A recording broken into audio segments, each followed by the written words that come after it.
Olá e sejam bem-vindos! Hoje nós vamos falar um pouquinho da Revolução Chinesa. Nosso grupo é formado por mim, Gustavo Gonçalves, pela Luísa Ruela, Maria Fernanda, pelo Pedro Antônio e pelo Pedro Monteiro. Para começarmos, nós vamos abordar alguns tópicos e aqui estão as respectivas pessoas que vão falar. O Pedro Monteiro vai trabalhar com a contextualização histórica e as relações externas da China com outros países. A Maria Fernanda vai falar um pouquinho sobre os antecedentes da Revolução Chinesa. A Luísa Ruela vai falar um pouco sobre o papel do Partido Comunista Chinês, o PPC. Eu vou falar um pouquinho sobre as principais etapas da Revolução e o Pedro Mandarano, ou Pedro Antônio, vai falar um pouquinho do legado e o impacto/consequências desta revolução. Aproveitem o vídeo.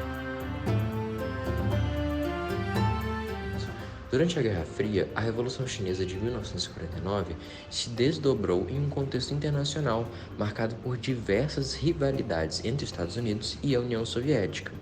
Assim, inicialmente Mao Zedong buscou o apoio soviético para consolidar o regime comunista na China, mas diversas diferenças ideológicas e questões de liderança levaram a uma ruptura sino-soviética na década de 1960.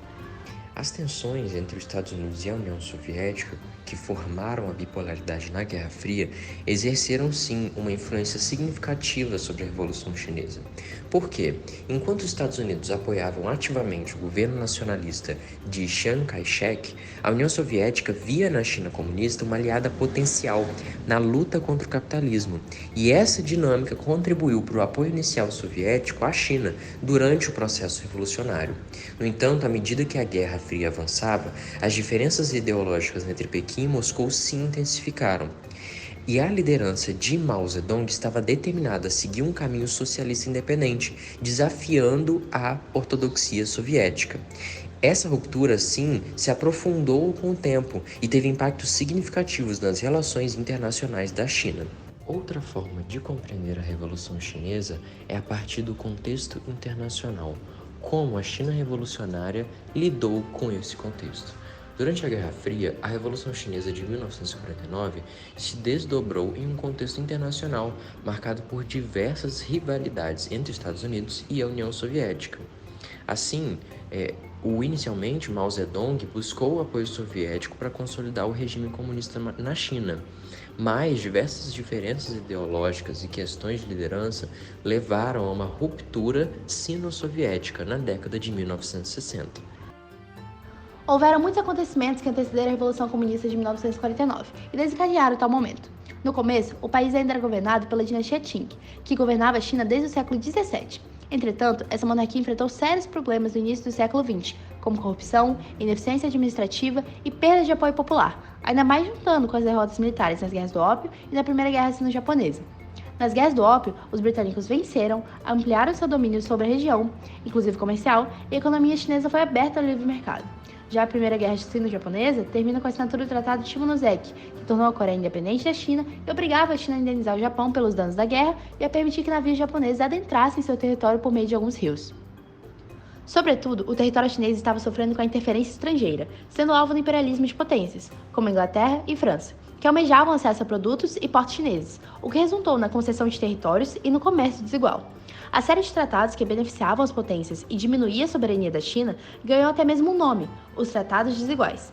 Como exemplo, houve o Tratado de Nanquim, em 1842, o qual encerrou a Primeira Guerra do Ópio, concedeu à Grã-Bretanha a ilha de Hong Kong e abriu 5 portos chineses ao comércio britânico. Outro fator trágico era a triste realidade da população chinesa. No campo, os camponeses sofriam com a pobreza, com a opressão dos senhores de terras locais e a exploração econômica. As condições de vida eram precárias, com altos impostos, corveias e falta de acesso a recursos básicos. A classe operária em crescimento nas cidades também trabalhava sob condições péssimas e presenciava as consequências da dominação imperialista.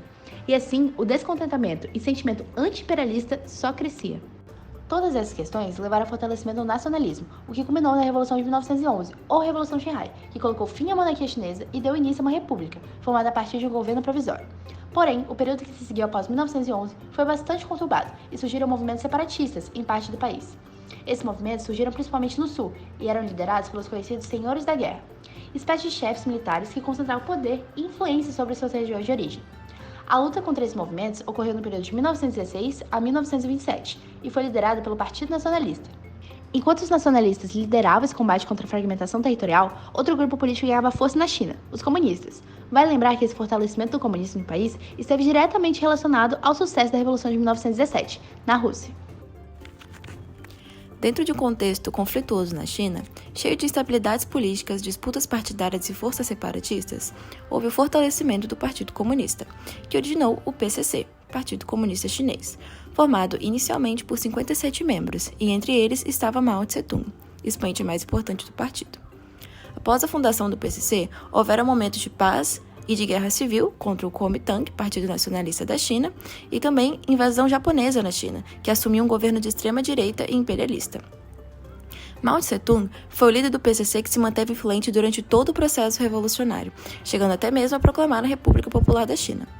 Ele sempre teve um apego muito grande aos estudos e realizou sua formação como professor no período de 1913 a 1918, mesma época da Revolução Russa, o que causou óbvias influências em sua formação política. Mao Tse-tung trouxe análises e estratégias essenciais para a ascensão e vitória do Partido Comunista Chinês, como, por exemplo, a organização nas guerras de resistência, que foram os conflitos contra o Japão, que consistiu na divisão do ataque ao inimigo imperialista feito em conjunto com o Partido Nacionalista, que assume o posto de exército convencional, enquanto o Partido Comunista assume táticas de guerrilha. A guerra aconteceria em 3 fases, que, resumidamente, consistem na defesa estratégica do exército convencional frente ao ataque do inimigo, para que os guerrilheiros se estabeleçam perto das zonas estratégicas. Em seguida, o exército convencional fica paralisado, enquanto as guerrilhas passam a ser a principal forma de ataque. E, finalmente, na última fase, os 2 exércitos se unem, o convencional atacando as tropas e os guerrilheiros destroem as bases logísticas dos inimigos.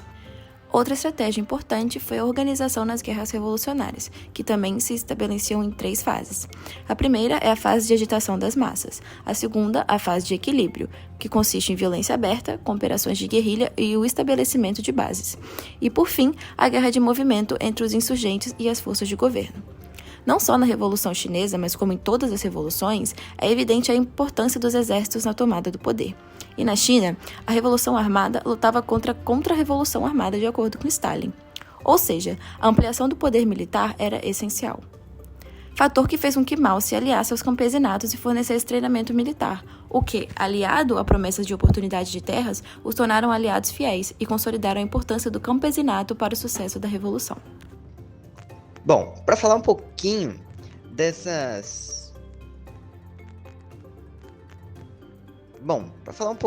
principais etapas da Revolução, vou começar ali, logo após a fundação do PCC, porque a convivência com o Kuomintang, ela foi pacífica por alguns anos, chegando até mesmo a lutarem juntos contra senhores da guerra, sob a liderança do sucessor de Sun Yat-sen, o Chiang Kai-shek. Entretanto, com medo do fortalecimento do Partido Comunista, Chiang começou uma guerra civil cujo principal objetivo era o combate ao comunismo, aos comunistas. O que freou essa forte repressão foi justamente o ataque japonês à China, fazendo com que Kuomintang e o PCC se unissem para combater o Japão imperialista. Porém, os conflitos entre eles não acabaram totalmente, porque sabiam que com o fim da invasão japonesa, essa disputa seria retomada. Após a derrota do Japão, Chiang e Mao eles tentaram negociar pela formação de um governo conjunto, porém eles não chegaram em nenhum acordo, ou seja, a guerra civil ela foi retomada. Chiang recebeu forte apoio do ZEWA, o que pode até parecer uma vantagem tremenda em frente aos comunistas. Porém, os ideais revolucionários do PPC que visam garantir o acesso dos camponeses à terra fizeram com que os comunistas recebessem grande apoio, que, somado aos soldados e milicianos, resultava em 10 milhões de pessoas. O crescente apoio das massas populares e o exército organizado resultou na vitória dos comunistas, que, em 1º de outubro de 1949, proclamou República Popular Chinesa. Agora sobre o legado e impacto e consequências da Revolução Chinesa. Então, como a gente sabe, a Revolução Chinesa teve um impacto significativo tanto na China quanto no cenário internacional. Em relação à China, tivemos o estabelecimento da República Popular da China, o RPC. A Revolução Chinesa, liderada pelo Partido Comunista e o seu líder Mao Zedong, resultou na proclamação da República Popular da China em 1949, e isso marcou o fim da Guerra Civil entre comunistas e nacionalistas. Além disso, tivemos várias transformações sociais e econômicas. A Revolução teve como objetivo eliminar as estruturas feudais e capitalistas existentes na sociedade chinesa. Houve uma redistribuição de terra e uma coletivização agrícola em grande escala, com a formação das comunas populares. Também houve mudanças na cultura e ideologia, em que a Revolução promoveu uma mudança cultural significativa, incluindo campanhas para erradicar elementos considerados tradicionais ou burgueses. Surgiu a ideologia do maoísmo, com o Livro Vermelho, de Mao Zedong, sendo uma obra central. E por fim, também teve uma grande repressão política, que durante o regime de Mao, houve períodos de intensa repressão política, como a Revolução Cultural, que foi de 1916 a 1976, que teve consequências devastadoras para muitos intelectuais, artistas e influentes da época. Já no cenário internacional, houve maior polarização na Guerra Fria, porque essa Revolução Chinesa ocorreu, como a gente sabe, durante a Guerra Fria, e a China se alinhou inicialmente com a União Soviética. Porém, as relações sino-soviéticas rapidamente se deterioraram, levando a uma divisão no campo socialista comunista. Houve uma grande influência no movimento comunista internacional, em que essa Revolução Chinesa teve um impacto profundo nas lutas de libertação nacional e movimentos comunistas em todo o mundo, inspirando muitos grupos a buscar estratégias semelhantes de guerrilha e revolução. Em relação à economia global, nas décadas seguintes à Revolução, a China manteve uma posição relativamente isolada em termos de comércio internacional. No entanto, a partir das reformas econômicas iniciadas por Deng Xiaoping na década de 70, a China gradualmente se abriu para o comércio global, tornando-se uma potência econômica significativa. E com todas essas consequências, essa revolução teve grande influência em outros movimentos revolucionários.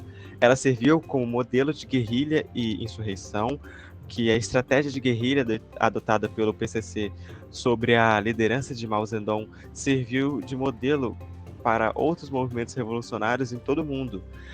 Grupos insurgentes em países, por exemplo, da América Latina, da África, da Ásia, foram inspirados pela experiência chinesa e estratégias de guerrilha. Em relação ao nacionalismo e anti-imperialismo, a Revolução Chinesa contribuiu para fortalecer sentimentos nacionalistas e anti-imperialistas em muita parte do mundo.